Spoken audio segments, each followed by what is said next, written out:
the world's new heroes are medical workers. This analysis was excerpted from the March 24 edition of CNN's Meanwhile in America, the daily email about U.S. politics for global readers. Click here to read past editions and subscribe.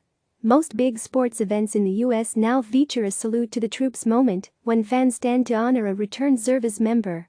It's a tradition that seeks to salve wounds lingering from the Vietnam War, when fierce social divide saw many conscripts spurned when they came home.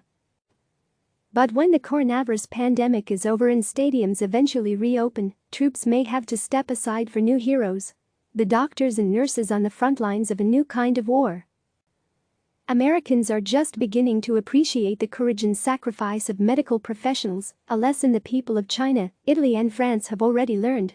Hours of prolonged exposure to the sick leaves medical professionals sitting ducks to a virus that has no vaccine and to which humans have no immunity. At least 23 physicians treating virus patients have died in Italy. A number of doctors have also given their lives in France, and the young Chinese whistleblower, Dr. Wenliang, succumbed to COVID-19 after alerting the world to its danger. Medical workers also face their own version of shell shock from the psychological strain of seeing so many patients die. They are contemplating the awful choice of who will live and who will perish when vital equipment runs out. Amid shortages of surgical masks, gloves and protective gowns, medical workers are appearing on television and social media to confess their fear of being infected.